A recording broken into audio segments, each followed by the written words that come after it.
Bem-vindo a Flatland.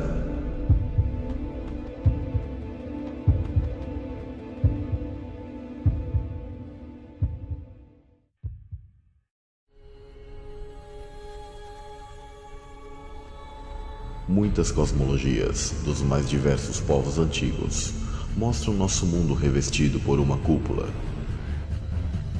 O céu egípcio possui um formato de cúpula. Todos esses povos sabiam que nosso sistema é fechado e protegido por uma abóbada, cúpula ou domo, onde em Gênesis 1, do verso 6 ao 7, é conhecido como firmamento, que separou as águas de cima das águas de baixo. O termo hebraico, raquia, dá um entendimento para algo firme e sólido, batido ou martelado, sendo forjado por fogo, semelhante a um ferreiro forjando um artefato. Fogo na Bíblia simboliza o eletromagnetismo e o plasma. Deus criou esse mundo pelo poder de sua palavra. E em Jeremias 23:29 está escrito: "Porventura a minha palavra não é como o fogo, diz o Senhor, e como um martelo que esmiuça a pedra?" Deus forjou e estendeu uma cúpula sólida sobre a terra. As operações High Jump, Deep Freeze, Fishbone e Dominic foram realizadas pelo governo norte-americano na Antártida nos anos 50 e 60 para pesquisarem sobre a estrutura e composição dessa abóbada. Tais informações são mantidas no mais absoluto sigilo pelos governos.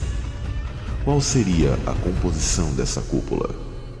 Nosso reino é elétrico e magnético. A composição da abóbada terá que ter um vínculo eletromagnético, tendo propriedades de semicondução e de isolante.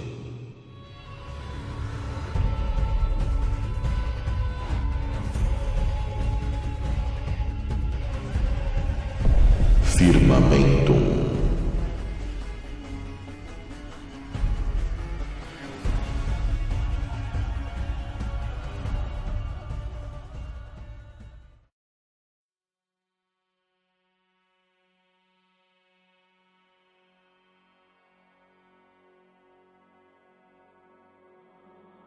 Assim como no projeto italiano de um jardim embaixo d'água, conhecido como Nemo's Garden, a biosfera terrestre se encontra dentro do oceano primordial.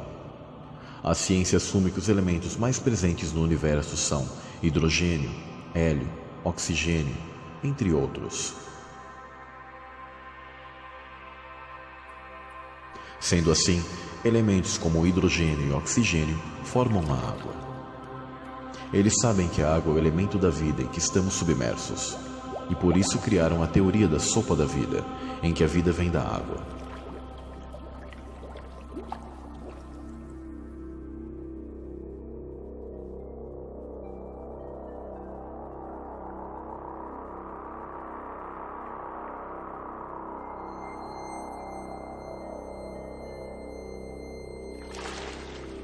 No projeto Nemo's Garden, a estufa terrestre é replicada, perfeitamente mostrando que uma cúpula também age como algo que controla a temperatura e retorna a água condensada para o próprio ambiente.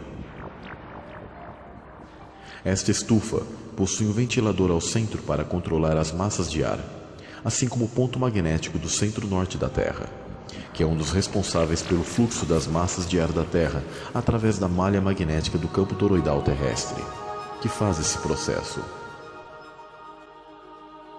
Então sabemos que a abóbada celeste nos protege e separa de outros ambientes não propícios para que nossa dimensão ou plano da Terra abrigue vida. Ela também serve como algo que mantém gases necessários, tendo sua organização em camadas, com os gases mais leves nas partes mais altas e não escapando pelo universo, mas guardados aqui como uma perfeita estufa.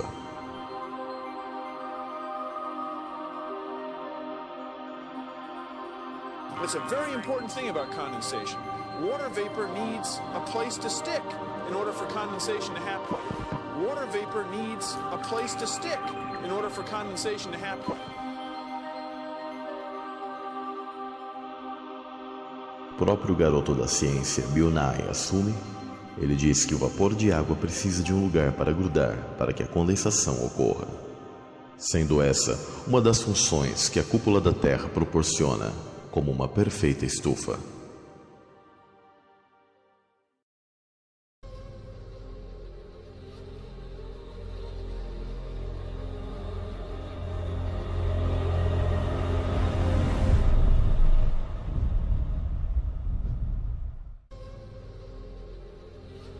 Ao voltarmos no tempo, constatamos que as antigas civilizações falaram que os deuses batalharam nos céus, onde houveram fortes raios, relâmpagos, trovões e pedras de Saraiva. Os céus ficaram em chamas e resultou numa rachadura na cúpula da Terra.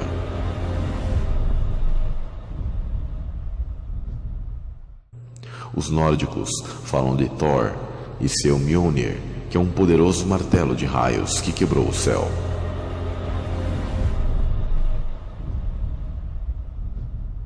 Já o filme Blade Runner fala que essa guerra aconteceu nos portões de Orion.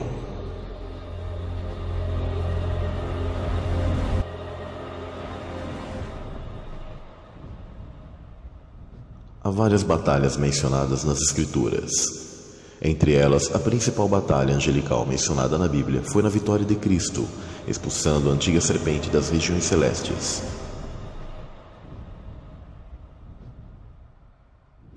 E houve batalha no céu. Miguel e os seus anjos batalhavam contra o dragão, e batalhavam o dragão e seus anjos, mas não prevaleceram, nem mais o seu lugar se achou nos céus. Apocalipse 12, 7 e 8.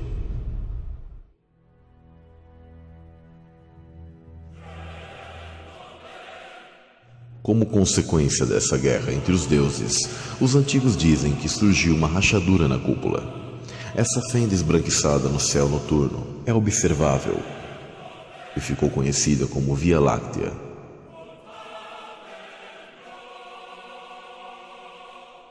Nebulosas são manchas nessa antiga rachadura na cúpula da Terra. Mitos chamam essa região celeste de Rio das Águas Primordiais.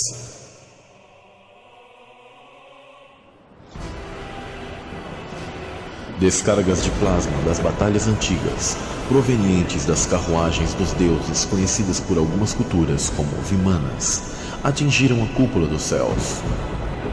Esses deuses chegaram a rachar a abóbada celeste, permitindo que fendas, aberturas, ou como na Bíblia mencionado, janelas dos céus, fizessem com que as águas de cima caíssem sobre o mundo no grande dilúvio mencionado pelas civilizações ao redor do mundo.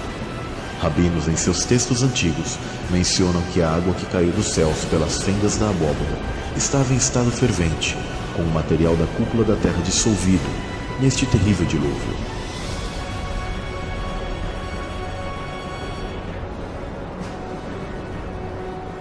Então temos um cenário caótico de saraiva, água, fogo sendo derramados sobre a terra e gases em imensa ionização no céu, com descargas, raios e trovões como nunca houve na história.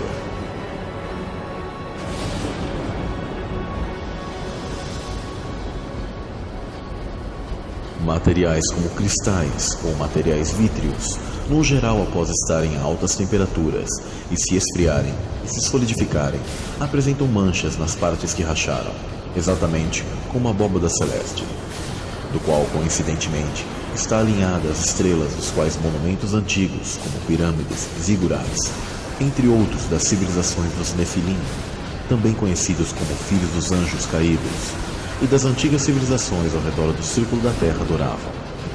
Este é o porquê das nebulosas que observamos no céu estarem alinhadas às principais grandes regiões desérticas da Terra, onde as areias e vida escassa, como em outras regiões, mostram que houveram eventos e uma guerra nuclear, deixando essas principais partes do mundo devastadas até os dias de hoje.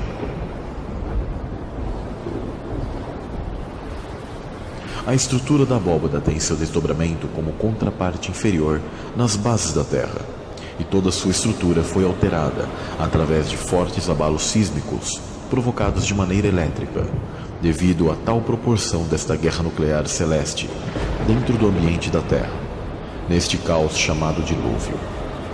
Todas as hidroplacas terrestres, ou chamadas placas tectônicas conhecidas pela ciência atual, foram sacudidas, fazendo com que antigos grandes rios se tornassem rios de magma.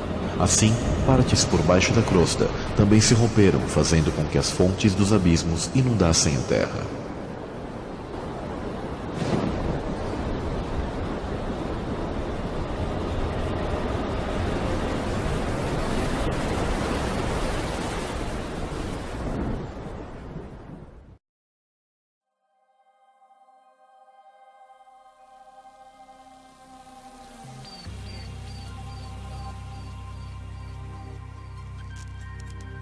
Desertos possuem vastas quantidades de areia, e a composição da areia é quase totalmente dióxido de silício. Geralmente pode ser encontrada misturada nela grandes quantidades de outros minerais, como carbonato de cálcio, vários tipos de micas, feldspatos. Há extensões enormes de areia vitrificada ou vidro no deserto do Saara, que cobrem, por exemplo, uma extensa região no Egito, e aglomerado de cristais de quartzo no Tibete. Então aqui temos fragmentos daquela cúpula, onde os egípcios chamavam de a rocha de Deus. E eles sabiam de onde veio. Eles descreveram a cúpula sobre a terra como um deus. A principal matéria-prima do vidro é também o dióxido de silício. E esse elemento não pode conduzir eletricidade sob circunstâncias normais, porque não possui elétrons livres presentes para a condutividade. É usado como isolante dentro de circuitos integrados. No entanto, o dióxido de silício é piezoelétrico, que significa que se você exercer pressão, irá gerar um impulso elétrico, e se você aplicar um campo elétrico, ele se deformará. Esta propriedade permite que seja usado para fazer cristais ressonantes, para controlar a frequência dos relógios de quartzo, transmissores, receptores de rádio e outros dispositivos. Sendo assim, a energia elétrica da Terra pode se mover através da cúpula por meio da piezoeletricidade.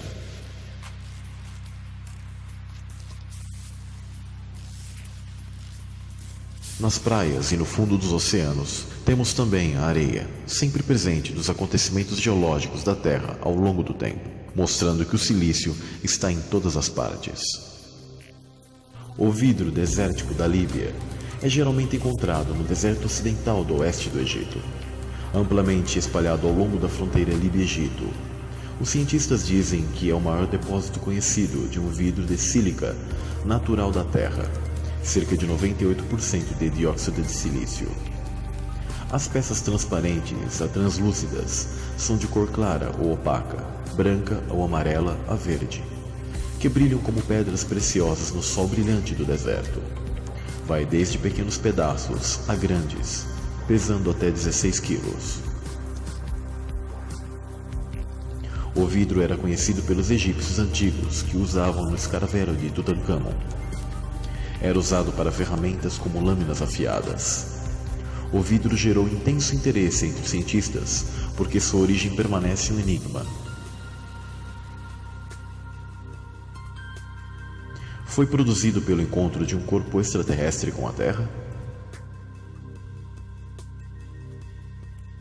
A ciência não tem certeza, e de fato, inventou pelo menos 10 teorias para explicar sua origem.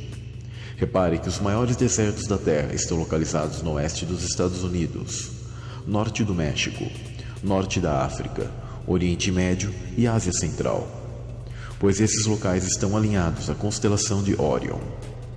Muitos monumentos antigos também estão alinhados com Órion, como Teotihuacan, no México, Pirâmides de Giza, no Egito, Petra, na Jordânia, o Zigurate de Ur, na antiga Caldeia, atual Iraque, e as pirâmides de Xi'an, na China. A constelação de Órion recebeu em aramaico o nome de Nefilá, que para os hebreus o líder dessa constelação era Semiasa. Também houve a queda dos anjos sentinelas, conforme o livro de Enoque no Monte Hermon. Eram ao todo 200 os que nos dias de Jared, haviam descido sobre o cume do Monte Hermon, Enoch 6.3. O Monte Hermon está na atual Síria em torno da latitude 33 graus norte, a mesma faixa desértica que percorre toda a Terra.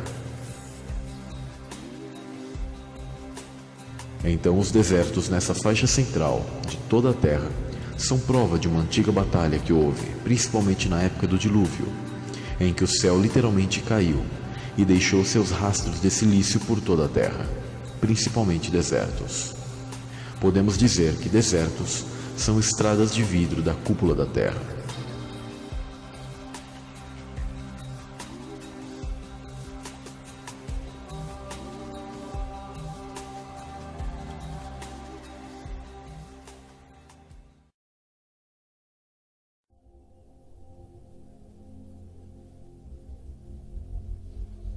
O pesquisador Gerhard Schmidt, da Universidade de Mainz, da Alemanha, calcula que cerca de 160 asteroides metálicos de cerca de 20 km de diâmetro bastariam para fornecer a concentração conhecida desses metais na crosta da Terra.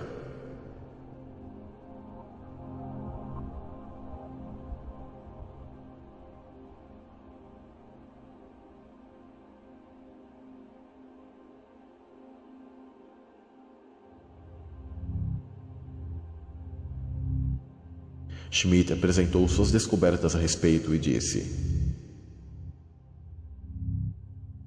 descobrimos distribuições de abundância notavelmente uniformes em nossas amostras da crosta superior da Terra.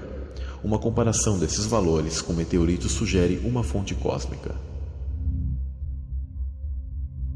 Ao longo de 12 anos, o cientista analisou as concentrações desses metais em pontos de impacto de meteoritos pelo mundo, além de amostras originárias da Terra. O aquecimento fez com que os metais mais pesados se separassem da rocha mais leve de silício, que deu origem à crosta terrestre. Sua composição ajuda na busca para sabermos do que é feito o domo. Foram descobertos grãos de silício, mais especificamente da substância dióxido de silício em meteoritos.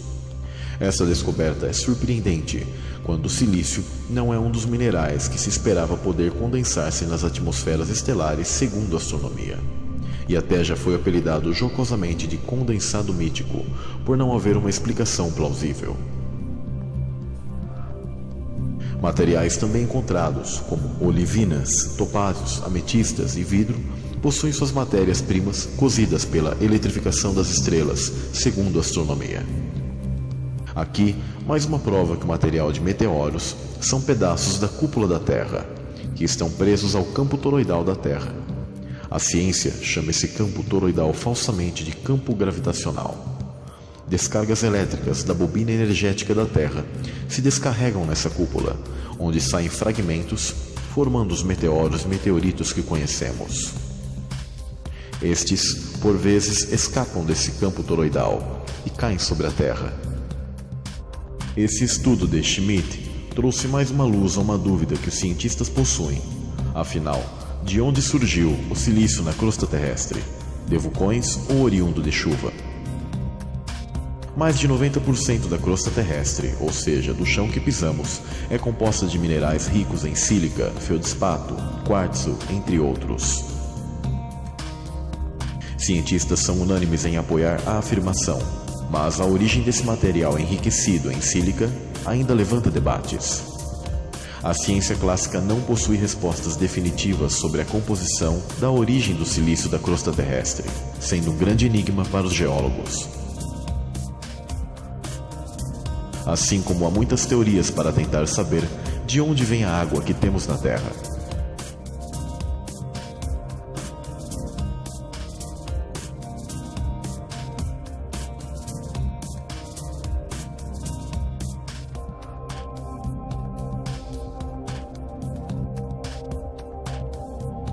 Pois no heliocentrismo tal questão é praticamente impossível, em vista que se atribui que meteoros ou cometas perdidos no espaço teriam que trazer tais elementos da água em estado congelado. Ainda pior e mais impossível quando pensamos que a Terra estaria em movimento em espiral nesse universo louco do heliocentrismo, sendo que esses corpos celestes teriam que ter a sorte em acertar a Terra para trazer água para cá.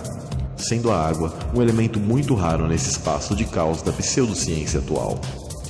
A teoria até hoje mais aceita é que a atividade vulcânica foi a responsável por dar origem aos ingredientes que formaram a crosta na formação da Terra. Porém, esqueça os vulcões.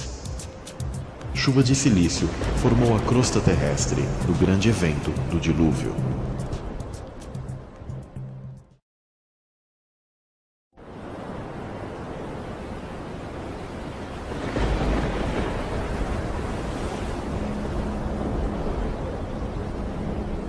Uma dupla de cientistas da Universidade McGill, no Canadá, publicaram um estudo propondo uma nova teoria, a de que a crosta terrestre seria formada por uma chuva, onde na verdade esse silício não saiu do chão, mas ele caiu do céu em forma de uma chuva apocalíptica. Os pesquisadores sugerem que o silício não surgiu do solo, mas sim de uma espécie de chuva de silicato formada por vapor a mais de 700 graus de temperatura que solidificou a crosta terrestre.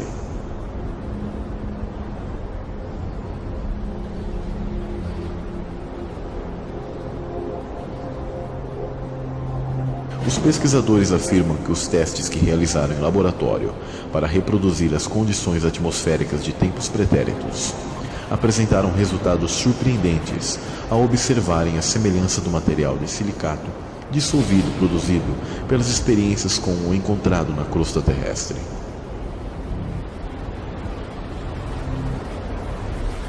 Os cientistas afirmam que o experimento mostra a química do processo de formação da crosta.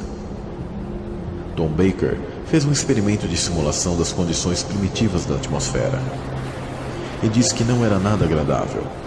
A temperatura do ar era alta o suficiente para dissolver as rochas da superfície, mais ou menos como o açúcar se dissolve no café. É nessa ideia que ele baseia sua nova teoria da formação da superfície da Terra, publicada na Earth in Planetary Science Letters. No início da formação da Terra, a temperatura média era de 727 graus e a pressão atmosférica 100 vezes maior que a atual. Provavelmente, esse era o tipo de condição em que a Terra se encontrou devido às batalhas dos deuses na cúpula terrestre. Baker pôs pequenas porções de silicatos em pó, misturados com água no interior de uma câmara que simulasse essas condições, e então fez uma análise química do vapor resultante. 90% era água, os outros 10% um conjunto de minerais quase idêntico na proporção de cada elemento à composição da crosta terrestre atual.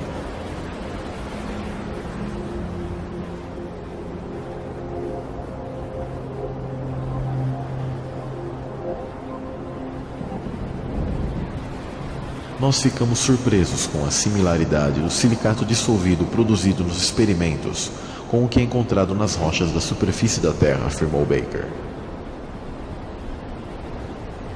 Em realidade, a água veio das águas primordiais acima do firmamento, e não como a ciência conta.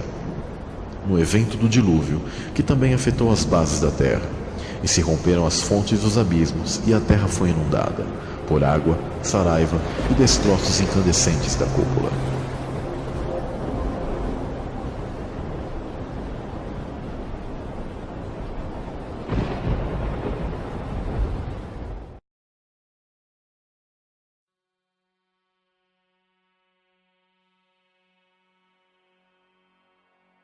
Como funcionam os relógios de quartzo? Na relojoaria, o quartzo é utilizado para realizar a contagem dos segundos em relógios de pulso. Na grande maioria dos relógios produzidos hoje, a passagem do tempo é medida pelas vibrações de um minúsculo cristal de quartzo. Esse mineral gera pulsos elétricos quando submetidos a uma pressão física e também vibra fisicamente quando atravessado por uma corrente elétrica. Essa propriedade singular, chamada de piezoelétrica, faz com que a vibração possa ser captada por eletrodos, que são condutores metálicos de eletricidade. Os relógios de quartzo popularizaram-se na década de 70 e substituíram quase completamente os mecânicos, regulados por mola e corda. Enquanto os melhores aparelhos mecânicos se desajustam em 1/10 de segundo por dia, os de quartzo não erram mais que 1/1000. O tempo é contado pela pulsação do cristal em ritmo invariável. O processador é um circuito eletrônico que recebe os pulsos emitidos pelo cristal e os divide em centésimos, segundos e minutos. Dependendo do tipo do relógio, a informação pode ser enviada para um visor de cristal líquido ou regular um motor de ponteiros. A bateria fornece energia tanto para o cristal quanto para o visor e o microchip. Quando seu relógio de pulso parava de funcionar por descarregamento da bateria, era só sacudir o relógio e o efeito piezoelétrico agia nos cristais de quartzo, recarregando a bateria e voltando a funcionar o relógio. Então temos outra informação da função da abóbada celeste, que através de pressão exercida na cúpula e com vibração é produzida eletricidade e precisão para controlar como um gigantesco relógio o tempo do qual nós estamos confinados, pois estamos dentro de uma gigante estufa perfeita para abrigar vida e ao mesmo tempo dentro de um grande relógio natural, dos quais os principais corpos celestes que agem como ponteiros em nosso mundo são o Sol e a Lua.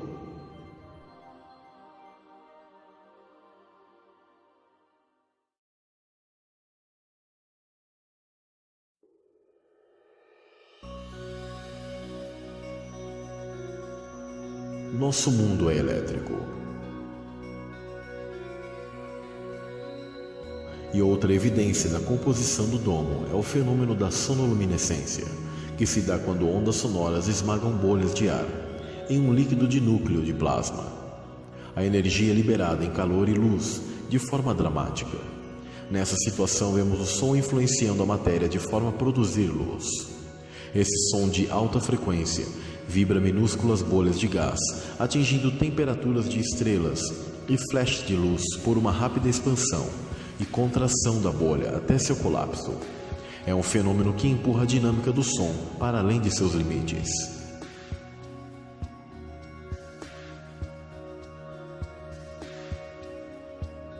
Todas as antigas religiões falam de som, geralmente envolvido na criação.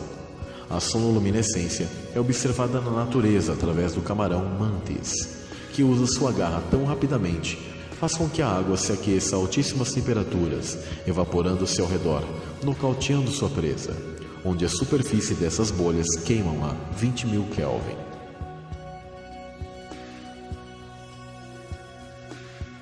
O ataque do camarão nessa alta velocidade só não gera luz visível por falta dos gases nobres, mas é tão semelhante à sonoluminescência que recebeu o nome de camaroluminescência.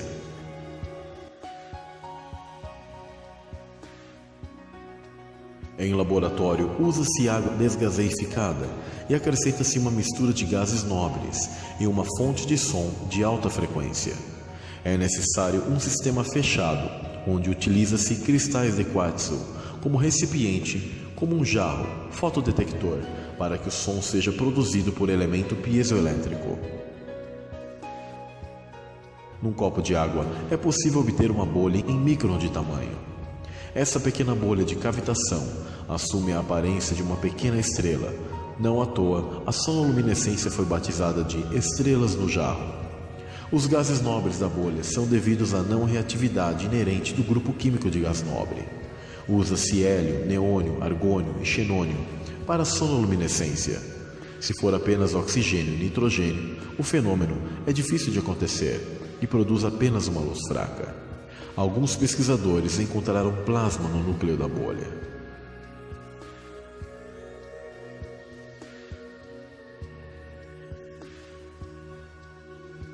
Concluímos que a sonoluminescência é um experimento em escala micro da parte do nosso cosmo, onde o quartzo está presente como invólucro, tendo a propriedade piezoelétrica transpondo essa energia elétrica e eletromagnética na cúpula para o ambiente fechado e retendo gases nobres, propiciando que haja as estrelas. O silício e seus variantes estão diretamente vinculados ao eletromagnetismo, que age como uma cola do espaço-tempo que estamos confinados. Ampulhetas mediam o passar do tempo com areia, que é basicamente sílica. Essa cúpula da Terra serve para conter e propagar a energia de maneira piezoelétrica, ajudando a manter a temperatura e os gases aqui dentro. Hélio e nitrogênio estão em abundância nas mais altas camadas da atmosfera e estão em baixíssimas temperaturas, resfriando essa cúpula de silício, empregada como um oscilador de cristal, trabalhando com frequências precisas. Essa cúpula age como um processador gigantesco para estabilizar frequências de transmissores e como invólucro para a existência de estrelas por meio da sonoluminescência, dentro do reino da Terra.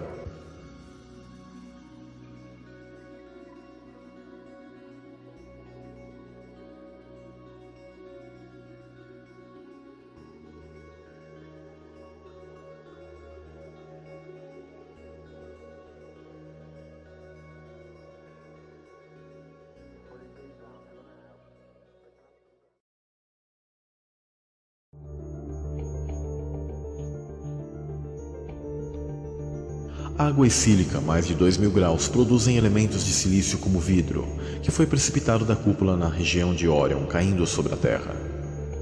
Os elementos entraram em fusão. Houve um acúmulo maior nas latitudes entre 26 e 38 graus norte, que corresponde à mesma direção da rachadura. Ali se rompeu a cúpula celeste, caindo fragmentos de silício no mundo inteiro, mas com concentração maior na faixa desértica. Essa rachadura foi devido a intensas descargas de plasma que transformou os céus na época dos povos antigos numa tela luminosa, devido à ionização dos gases pelo imenso e potente campo elétrico, onde havia uma nova configuração das estrelas errantes, que por sua vez estão conectadas aos anjos ou deuses das mitologias antigas. Esses fatos são comprovados em laboratório e com simuladores, ao qual os pesquisadores do projeto Thunderbolts buscaram respostas de como era o céu em tempos pretéritos. Os pesquisadores do Thunderbolts Project, em inúmeros locais da Terra que foram palco de diversas civilizações antigas, como nos Emirados Árabes, Guiana, regiões do Arizona, na Itália, Espanha, entre muitos outros lugares. Foi observado um padrão inegável entre todos eles, onde a arqueologia do sistema, controlada pela maçonaria, alega que não há correlação e que esses desenhos relatam o Sol e a ritos xamânicos. Esses petroglifos ficaram conhecidos como Stickman. E surpreendentemente possuem incrível semelhança com descargas de plasma em várias fases, com suas variações pelo campo magnético toroidal, formando uma haste como corpo, um formato de sino abaixo, como as pernas, e uma forma de taça acima, onde seria a cabeça, e nas laterais o campo toroidal. Houve uma fusão entre o hélio e o hidrogênio, que ainda hoje são abundantes nas altas camadas da atmosfera, que foi potencializada por descargas elétricas e pelo eletromagnetismo em toda a Terra.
Árvores foram feitas no terceiro dia, segundo as Escrituras, e eram compostas por silício e muita energia fluindo por elas, no mundo anterior ao dilúvio.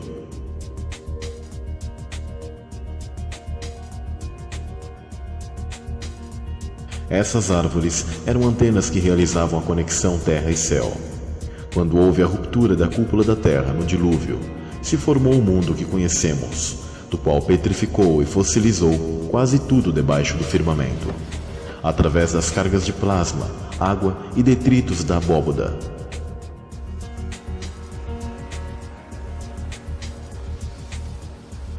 As formas hexagonais que vemos em várias partes do mundo, assim como dessa montanha chamada de Torre do Diabo em Wyoming, nos Estados Unidos, são na verdade as células vegetais de uma árvore gigante de silício, petrificada pelas descargas de plasma na Guerra do Dilúvio.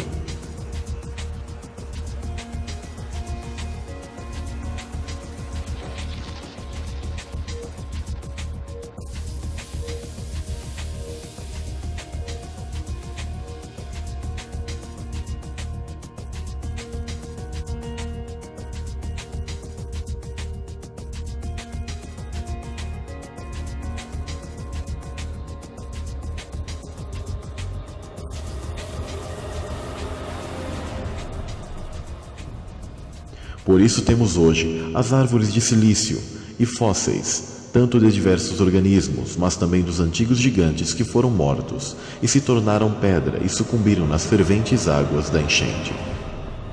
As armas angelicais sempre foram nucleares e de controle do plasma, que junto com a água causou um ambiente propício à fossilização e petrificação em todo o mundo.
Povos antigos possuem em suas narrativas as árvores centrais, ou axis mundi.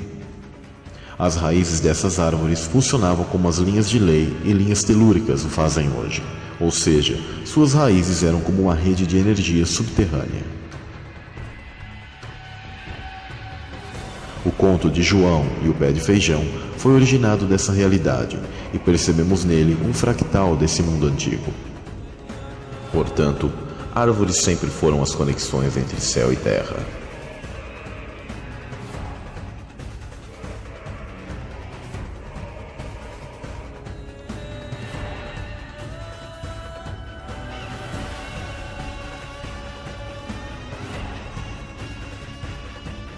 Filmes mostram fractais da realidade perdida para aplicar psicologia reversa, para que nunca saibamos a verdade e esqueçamos o nosso passado. E por causa da dissonância cognitiva, não conseguimos enxergar aquilo que está diante de nossos olhos.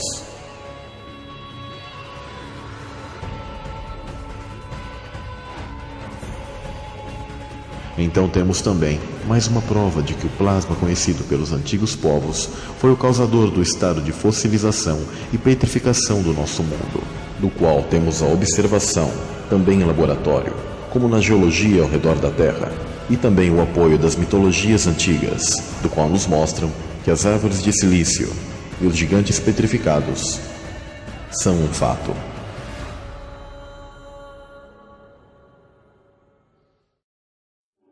Sim, a resposta da composição do domo está no silício.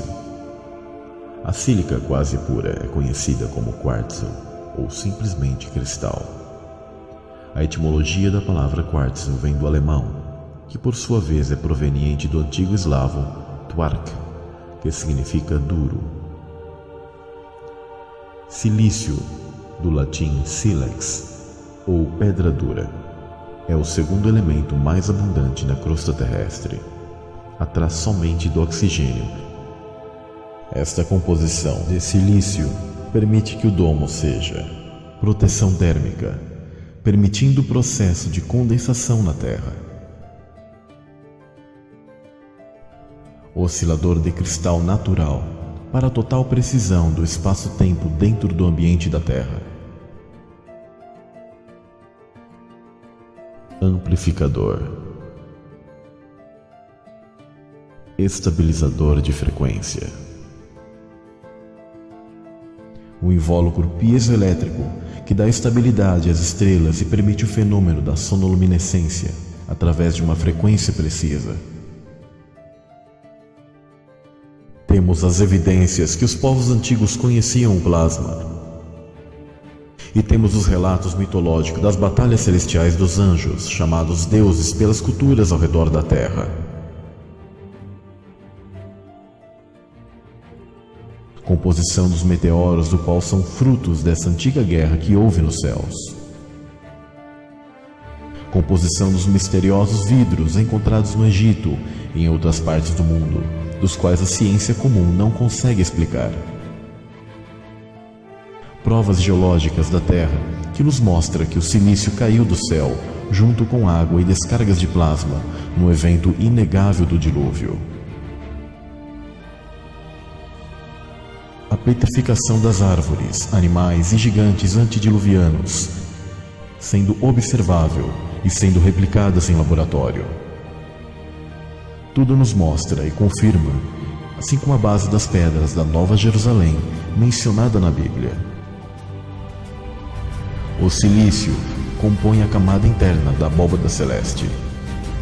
Esta abóbada, também chamada firmamento, do qual as Escrituras declaram: os céus proclamam a glória de Deus, e o firmamento anuncia as obras das suas mãos.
Thank you.